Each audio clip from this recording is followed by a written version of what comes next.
दोस्तों, मैं आप सभी का स्वागत करता हूं अपने YouTube चैनल रेम्बो बाबा कंपटीशन में। तो आज हमारी क्लास है क्लास 23 और अध्याय है 8। कौन सा अध्याय? अध्याय 8 है। तो हम देख रहे हैं अध्याय 8। अध्याय 8 में कौन क्या था? सेना, नौसेना और वायुसेना से संबंधित धाराएँ थीं। तो इनमें से कुछ धाराएँ देखी थी, कुछ धाराएँ आज हम देखने वाले हैं। तो चलो स्टार्ट करते हैं। धारा 165, धारा 165, धारा 165 में क्या है? धारा 165 क्या कहती है? धारा 165 में देखिए, धारा 165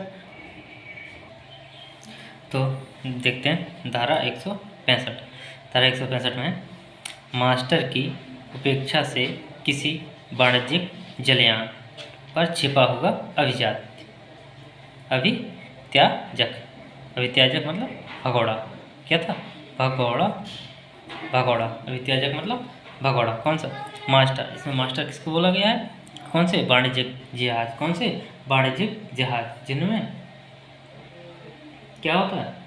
जो सामान लेके आते हैं और जाते हैं, जो जलयान होते हैं। कौन? जिनमें सामान आता है, और मास्टर बोला गया है। मास्टर का मतलब है इसमें जो उसको चलाता है, चलाने वाला, ड्राइवर, चलाने वाला।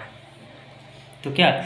मास्टर की उपेक्षा से या किसी वाणिज्यिक जलयान पर छिपा हुआ अभिचार, मतलब कोई जलयान जा रहा है और उसमें कौन है? भगोड़ा है। यदि वो उसमें छिप जाता है, उसमें जाके छिप के भागने की कोशिश करता है, और वो क्या करता है? वहाँ पे उस पर जहाज में छिप जाता है, तो इसके लिए क्या सज़ा होगी? यदि कोई भगोड़ा उसमें छिप जाता है तो उसके लिए सज़ा होगी, उसके लिए 3000, कितनी? 3000 की का जुर्माना बस होगा उसमें। क्या? 3000 का जुर्माना होगा। 3000 क्या होगा? जुर्माना।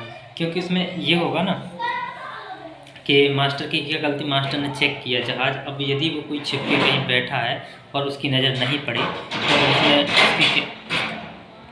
तो उसकी कोई ज़्यादा गलती नहीं मानी जाएगी, क्योंकि उसने तो चेक किया कोई व्यक्ति ऐसी जगह छिप के बैठा है जहाँ पे रोज़ जाना या अक्सर लोग नहीं देखते। तो अगर कोई इतने बड़े जहाज में छिप जाता है तो उसमें उसके लिए इसलिए उसकी कितना? 3000 का जुर्माना होगा। अब देखते हैं धारा 166। धारा कौन सी? 166। धारा 166 में क्या? सैनिक, नौसैनिक या वायुसैनिक द्वारा अधीनता। क्या? अधीनता या अधीनता। क्या? सैनिक, नौसैनिक, वायुसैनिक द्वारा अधीनता या अधीनता के कार्य का दुष्प्रेरण। यदि कोई सैनिक या नौसैनिक के द्वारा या वायुसैनिक के द्वारा किसी उसके जो अधीन हैं, किसके? सैनिक, नौसैनिक या वायुसैनिक के अधीन हैं, जो का मतलब जो उसके अधीन नहीं है, जो उसके अधीन नहीं है। किसके द्वारा? ना सैनिक के, ना नौसैनिक, ना वायुसैनिक के अधीन नहीं है। यदि उसके लिए कोई सैनिक, नौसैनिक या वायुसैनिक उसके लिए क्या करता है? अधीन करने के लिए दुष्प्रेरित करता है, उसके लिए क्या करता है? जोर डालता है, डराता है, धमकाता है, या कुछ भी करके उस पर क्या करता है? उसको अधीन करने की कोशिश करता है। तो यदि कोई व्यक्ति ऐसा कोई काम करता है तो उसके लिए सज़ा क्या होगी? उसके लिए सज़ा होगी क्या? उसके लिए सज़ा होगी 2 वर्ष की। कितनी सज़ा होगी? उसके लिए 2 वर्ष की। 2 वर्ष की कितनी? 2 वर्ष की सज़ा होगी, या क्या होगा? जुर्माना। क्या होगा? जुर्माना, या क्या हो जाएगा? दोनों, जुर्माना और सज़ा दोनों भी हो सकते हैं।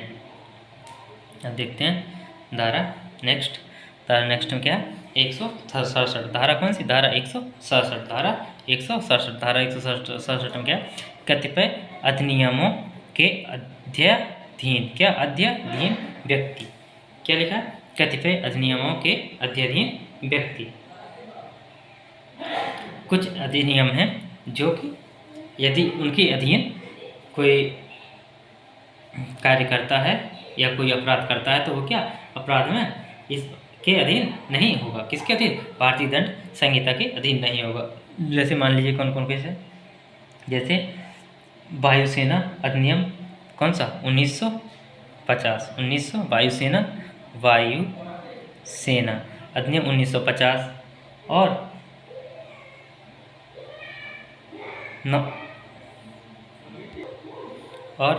सेना अधिनियम 1950 और कौन सा एक और जो नौसेना अधिनियम कौन सा 1957।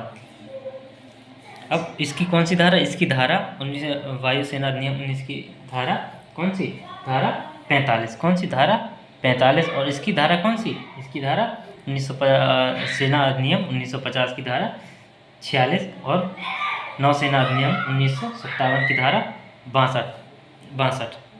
यदि इनके अधीन कोई अपराध होता है तो उसे किसमें? इसे भारतीय न्याय संहिता में नहीं, उसके लिए दंड उसमें नहीं दिया जाएगा। इसमें किसमें? कोर्ट में नहीं दिया जाएगा, उसके लिए अलग उनका कोर्ट होता है। तो अब देखते हैं, अब आज ही अध्याय 9 स्टार्ट भी करेंगे। देखते हैं धारा 168। धारा 168 इसमें सैनिक, नौसैनिक या वायु सैनिक द्वारा उपयोग में लाई जाने वाली पोशाक पहनना या टोकन धारण करना। यदि कोई व्यक्ति क्या करता है, जो सैनिक, नौसैनिक या वायु सैनिक द्वारा क्या करते हैं उपयोग, जो वायुसेना या पोशाक, जो वर्दी कौन पहनते हैं, जो ड्रेस वो कौन? सैनिक, नौसैनिक और वायु सैनिक पहनते हैं। और जो क्या बैच वगैरह वो लगाते हैं, टोपी बेल्ट वगैरह वो लगाते हैं।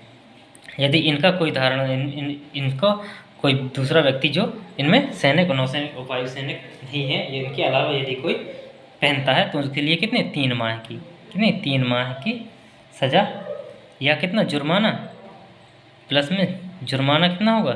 जुर्माना होगा कितना? 2000 रुपये का, 2000 रुपये का, या क्या हो सकते हैं? दोनों हो सकते हैं। क्या हो सकते हैं? दोनों।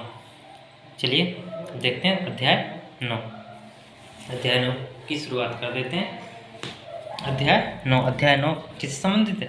अध्याय 9 है संबंधित है निर्वाचन संबंधी अपराध, जो या चुनावी संबंधी अपराध, जो निर्वाचन के टाइम पे अपराध होते हैं उससे संबंधित अपराध हैं। तो देखते हैं धारा 169। धारा कौन सी? 169। धारा 69 में क्या? अभ्यर्थी निर्वाचन अधिकार की परिभाषा। किसकी परिभाषा? अभ्यर्थी की निर्वाचन अधिकार की परिभाषा। अभ्यर्थी कौन, किसे अभ्यर्थी माना जाएगा? जो क्या करता है, या तो चुनाव लड़ने के लिए क्या पर्चा भरता है। क्या करता है? पर्चा भरता है या क्या करता है? वोट डालता है। जो व्यक्ति वोट डालता है वो क्या अभ्यर्थी होता है। इसे क्या बोलते हैं? अभ्यर्थी बोला जाता है। देखते हैं धारा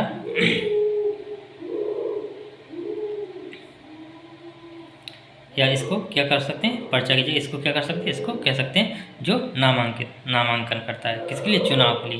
चुनाव के लिए क्या? नामांकन क्या करता है?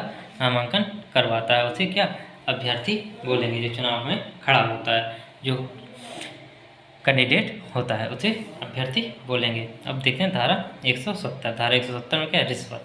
धारा 170 में किसके बारे में? रिश्वत के बारे में बताया गया। यदि कोई व्यक्ति, रिश्वत का मतलब किसी को पैसे या कुछ पुरस्कार संबंधी कुछ भी उसको पुरस्कार के रूप में या कुछ ऐसे कुछ किसी के रूप में देना जिससे उसको आर्थिक लाभ हो, तो उसे क्या बोलते हैं?